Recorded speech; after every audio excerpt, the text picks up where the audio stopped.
everyone. My name is Wheeler Winstead, for those of you who don't know. And I am the coordinator for the Palaver series of the African Studies Department. And I want to welcome you to the second session of our Palaver series here. The Palaver series is an opportunity to discuss and to be briefed about issues, actions, trends, themes, reports that are important to Africa today. And the series, as you may know or may not know, is being videotaped and is going to be available for review on the Mosaic website and also the Howard University website. In addition, we're going to have each series written up in a summary, so you'll have an opportunity to look at that summary, review those summaries of series that you may not have had an opportunity to hear. There are 6 series that we are planning for 2011, and I hope you all had an opportunity to get this little sheet here that describes the different series that we're having. The next one, as you can, if you have it in front of you, is Teacher's Journey in Cape Town, and then we're going to have African Perceptions of Chinese in Lesotho, Zimbabwe, and South Africa. The 5th one, Contributions of Without African Muslims to American Culture. And the 6th one, and you don't want to miss this one, is a colloquium in honor of Dr. Yang. So these are the 6 Palaver series. In addition to these main series, we're also having smaller brown bag series, and they're going to be held at the African Studies Conference Room, and you're going to get more information about those. Today's topic is going to be Reflections of Summer Institutes by African Students. And the presenters today are Xiaoyang Chen, Sarah Sharp, Yejidi Olutsun, and Makeda Jirarogi. Is that correct, Makeda? Yeah. Okay, good. All right, and each presenter is going to have 15 minutes presentation, and then we'll have 10 minutes of Q&A. But right now, I want to turn it over to our moderator and facilitator of the session, Dr. Krista Johnson, and she is the Director of Undergraduate Studies and Assistant Professor in the Department of African Studies. Dr. Johnson.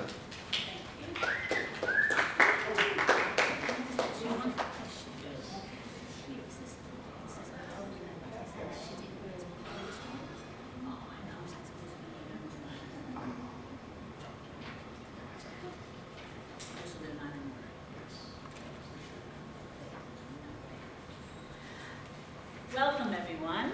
Thank you very much for coming. I want to thank Wheeler Winstead, who's really put together a very exciting semester of talks and presentations and workshops. Those of you, I think some of you had an opportunity to come to the one last week on Somaliland, and the Foreign Minister of Somaliland was there.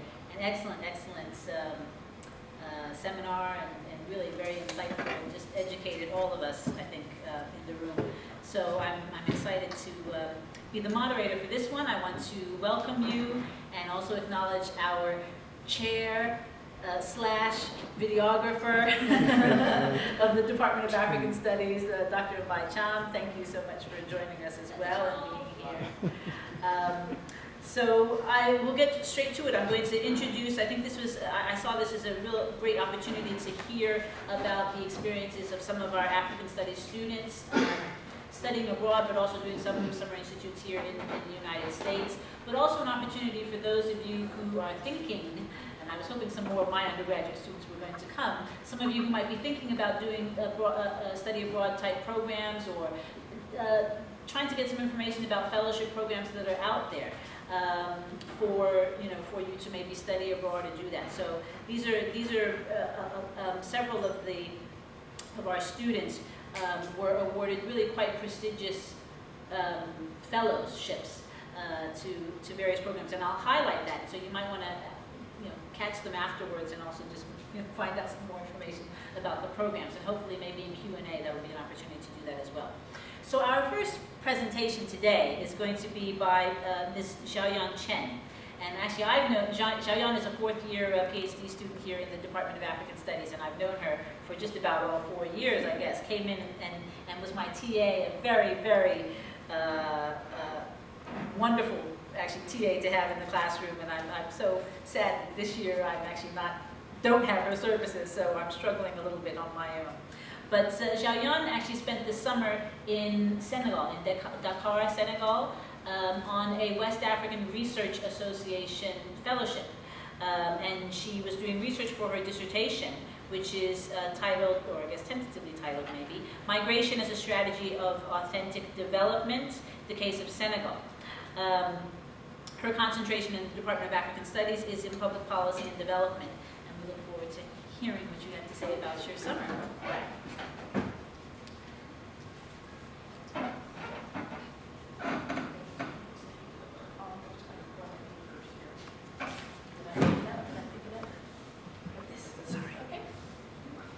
Good afternoon. Salam alaikum, everyone. Peace to you all.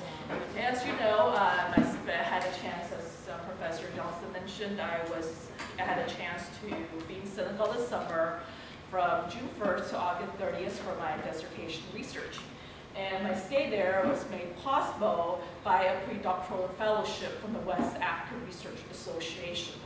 I was mostly based in Dakar the entire 3 months. But I also had a chance to visit some of the poor suburbs of Dakar to see what are some of the conditions that make people so desperate to leave Senegal.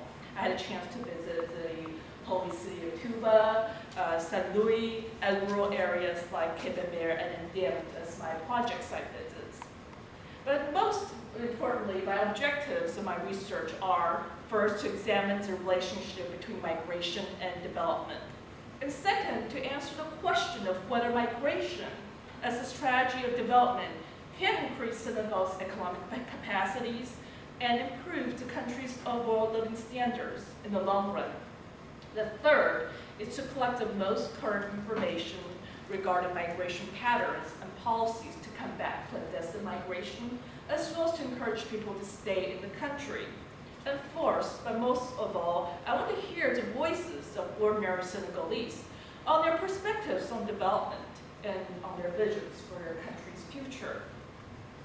So my methodology is that during my stay, I conducted a total of 18 interviews. And the interviews were done to first to procure the most current information, as well as to ensure the comprehensiveness of the data, economic data. So for these entry interviews, I interviewed staffs and officials at the Senegalese government agencies like the Department of Economics, the Department of Senegalese Abroad. I also interviewed some of the foreign corporations, particularly the Spanish, Italian, and French, because these three countries are the ones that have the most Senegalese abroad. At the same time, I also had a chance to visit some of the local grassroots organizations and some of the NGOs that are working in the areas of migration and development. And mostly I had a chance to interview some transnational migrants. Some of the NGOs and local grassroots organizations were created by transnational migrants who travel back and forth to Italy and Senegal, or Senegal and France, etc., and families of Senegalese emigres. But most of all, I also visited the Dakar Bureau of the International Organization on Migration to get some contacts for my interviews. And they were very helpful in giving me contacts and in telling me some of the programs they have in place in the country. And also, I collected articles that are relevant to my research topics from various daily newspapers like Le Soleil, Le Peuple, L'Observateur, etc. And as well as while doing some interviews, I also collected some of the literature, some of the pamphlets and booklets while I was interviewing government employees and NGO founders. And additionally, to better understand some of the conditions that underlie the massive wave of clandestine migration, which the peak is from about 2000 to 2006, where you hear news either on the European media and also the African media of desperate migrants just trying to leave Senegal, with West Africa at all costs. So I visited some of the poor suburbs of Dakar, some of which are mentioned often in literature. There are Grand Yoff, Parcelles Senings, Pekin, Yadiawai, Rufisque, and Chaoué-sur-Mer. These are some of the poor suburbs. I also visited broad project sites in the rural areas to witness firsthand some of the current initiatives or projects that are taking place to mitigate most of rural clandestine migration. So the three main project sites I visited are the Palaver farm. Palaver is return to agriculture in this place called Gomen. And Gomen is about an hour drive from the car. I visited a women's economic interest group in Palaver, which is close to Saint Louis. This was a women's interest group that was founded by a Senegalese migrant in Italy. And an artisanal workshop in the village of Indem, which is halfway between Dakar and Louga. So these are some of the highlights. The highlights, first of all, with regards to government initiatives to promote development and combat clandestine migration is one's Plan Reva. You hear Plan Reva stands for Return to Agriculture, which is in French, Retour vers l'agriculture. First of all, this is a program that's co-sponsored by the Spanish, Senegalese, and Moroccan governments. It's in part designed to combat the rural exodus and to reduce the flow of undocumented migration to Spain. And the second Plan Reva is to promote the modernization of agriculture in addition to generating employment opportunities for the population. So it is a major initiative to ensure food security and to reduce the country's dependence on food imports. And here I took a photo of the project site, the farm in Plan Reva. The left is these two people. They're happy. They're working, picking okras, packing the okras for sale on the markets of Dakar. And on the right-hand side is the modern irrigation system. Because before Plan Reva, you can only plant, do agriculture twice a year. You have to depend on natural rainfalls. And sometimes if there's a drought, you can't plant at all. But with this modern irrigation system in place, you can cultivate and harvest 4 times a year. This has increased food production as well as create both temporary and long-term employment opportunities for people. Okay. And my second highlight is called the token program, which is the program transfer of knowledge through expatriate nationals. So in essence, this token is a government initiative to encourage professionals from the Senegalese diaspora to contribute to the country's development by transferring their knowledge and by providing their expertise in the area of higher education, private sector development, public administration, and civil society.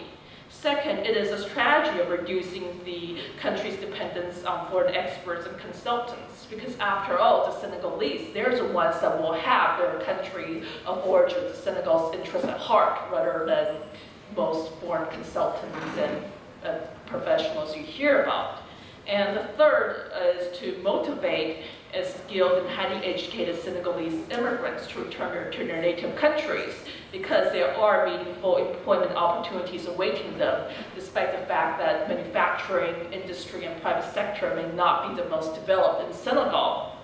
But most of all, besides these two government initiatives, projects are also taking place at the grassroots levels, as concerned Senegalese citizens are finding ways to improve their livelihoods and their community at large. The first is Afro-Couture, which is, their model is education through urban hip-hop.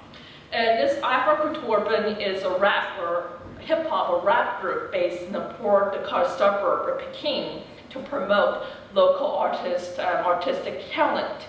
Their motto is, our word is our weapon. So in essence, they use words, they use music, hip-hop and rap to educate urban youth on the perils of taking pirogue, which is wooden fishing boat voyages to Spain. And the second is that it will also give opportunities for talented youth, like suburb youth, to perform as a way to perform and to express and to develop their culture. The second is this organization called Yassine Mbubu in Kébémer. This Yassine Mbubu is a women's economic interest group or cooperative that's founded by a transnational Senegalese migrant in Italy. And this is an example of rural grassroots development, because for her, this woman has lived in Italy for 15 years. Now she travels back and forth between Senegal and Italy. With the knowledge and also some of the capital she has acquired during her stay in Italy. She invested in her home community of Palaver. The main objectives of these economic interest group are to create long-term employment opportunities for underprivileged women in Palaver, and second, to generate income for community development by producing fruit syrups for sale throughout Senegal. And the third is this workshop called Mom Samba Workshop in the village of Ndem. This is another excellent example of a grassroots initiative at work. It actually was founded by a Senegalese returned migrant from France. This workshop has promoted and now has become an NGO as well. It has promoted community development and created sustainable employment opportunity through the production of artisanal products for sale, artisanal products in forms of scarves, in terms of dresses, and now in terms of some metals and some woodworks for sale in both Senegal and in the Western countries, mostly in France, Italy, Spain, the United States, and also in Japan. And this project has been successful in combating rural exodus to Dakar and to Europe since its founding back in 1986. And this Mom Samba workshop is famous. Now it's featured on Lonely Planet and on numerous publications and international media outlets, including the BBC World. So if you go online and you Google Mom Samba, you will find tons of articles about this initiative. But most of all is also, I got this information from Lonely Planet. So here these are the photos of the project site. So one on the left is Yassine Mbubu, which is right here. It's also in cooperation with the Fondazione for Africa in Senegal in Italy. And these are some of the products they produce for sale. It's actually quite good. I bought a bottle of fruit syrup. It's really good and it's really tasty and refreshing during the hot summer month. So this is what they produce for sale in the markets of Dakar, Saint-Louis, and also to the Senegalese community in Italy. This is on the left-hand side. And on the right-hand side is the Mom Samba workshop. So these are some of the products they produce. There are baskets, dresses, and so on. And down here is someone at work. At the Mom Samba workshop, Liz Weaver, he's reading stuff for sale. Okay. And next, from my research, these are some of the main issues affecting Senegal and I believe the African continent as well. The first is the issue of energy, as people who have traveled to Senegal and other countries in the West Africa region have experienced the constant power cuts. Sometimes it's up to 12 hours on some days with no power in the greater Dakar area. So if you don't have power, you can have ventilators and so forth. So the power cuts is one of the major difficulties of living in Senegal. The lack of energy supplies also hinders business and private sector development because not all businesses have the money to invest in an electric generator when the power goes out. So if the power goes out, you can't do business for hours and sometimes for a day or two. And this issue also highlights the problem of state capacity in terms of being able to provide basic services like electricity, sanitation, water, etc. And the second is the issue of food security and high cost of living. As you all know or maybe experienced firsthand, that Dakar is a very expensive city.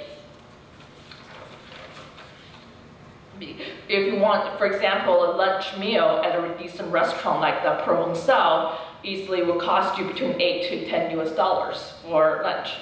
And because one time I went to a neighborhood store to buy a small to medium-sized bottle of Maxwell instant coffee, and I had to pay about $9 for just probably a small, medium-sized bottle.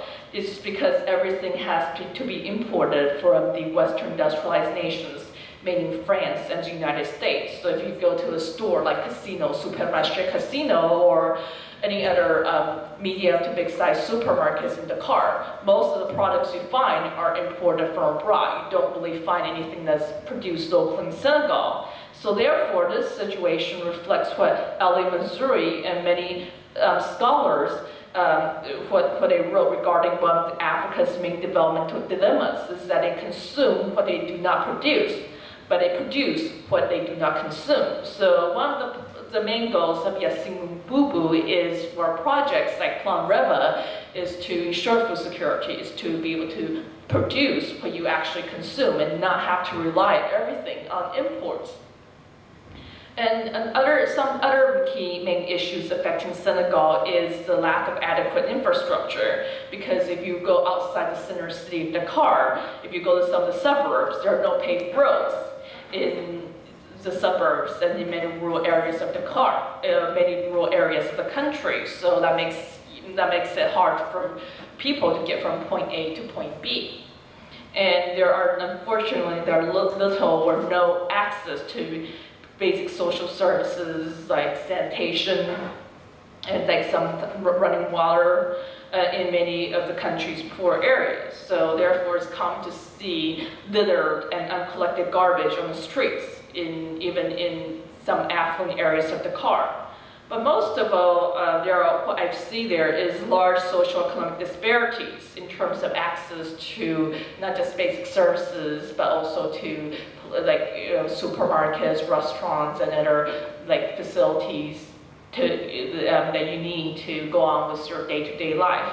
For example, decent restaurants and the supermarché casino are practically non-existent outside the center city of Dakar. So you can't expect to go to a place like Peking, for example, it's a suburb of Dakar, and find a casino supermarket or a Provençal restaurant if you're hungry. And on top of that, power cuts are longer and more frequent in suburbs and poor neighborhoods of Dakar rather than affluent ones.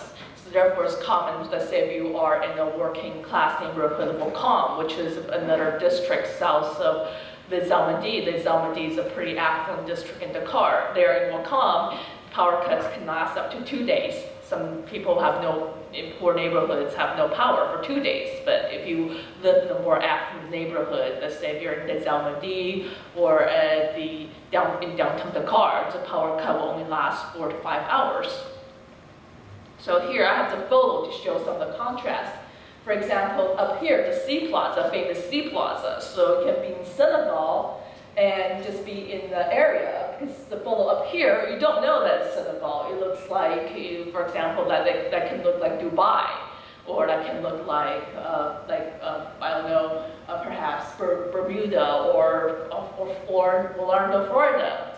This is another view here of, this is downtown Dakar, to Soweto Plaza. Here you can see paved roads, you can see modern buildings, and so on.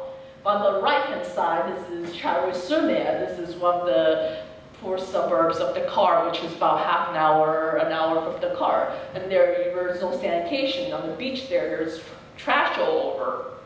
Then here, this is the village of Ndem I visited. Now that there is infrastructure because of the Mom Samba workshop, but before, as you can see, even despite there are electricity, running water, not in the house, but in the communal running water and so on, there's still no paved roads. And so from these photos, you can really see the big contrast between the city and the rural areas.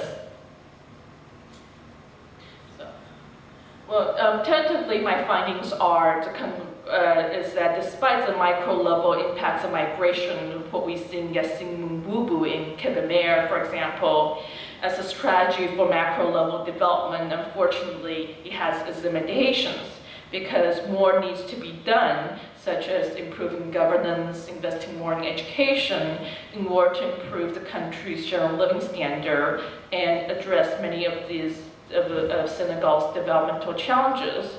So currently, the 3 main challenges facing Senegal are, number 1, how to solve the energy crisis. This is a major issue, especially in the upcoming elections in February 2012, since back in late June, there were spontaneous riots throughout the city as people protested and started rioting against the constant and prolonged power cuts.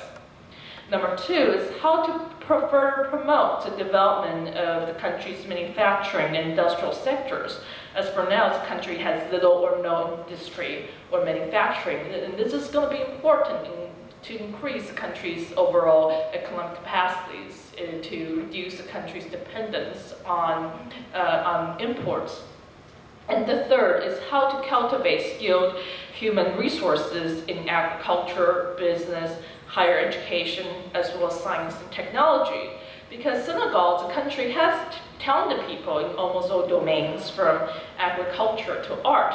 So therefore, the question is how to tap and best utilize the talents of ordinary Senegalese citizens to promote sustainable endogenous development. There's no easy answers, but this is something that I believe for the government, for the civil society, for the Senegalese, for everyone who's concerned about the country, about Africa, to think about. And I found that based on my interviews, given the opportunities and circumstances, most prefer tok atiki, which in Wolof means to stay in the country and succeed rather than searching for greener pastures abroad. Because as you know, right now, given the crisis in the Eurozone, in the European Union, and the high unemployment rates in Western industrialized countries, pastures in the end are not greener on the other side. And also right now, a lot of Spain and Italy have reinforced their borders. They have implemented stricter measures to prevent people from arriving clandestine migration, so from arriving and without papers on their source. And based on the interviews, for most people, development is more than just having a roof over one's head and making ends meet. And it's also about changes in people's mindsets and behaviors. It's about everyone coming together to collectively work for the country's future, which is a vision shared most by many interviewees.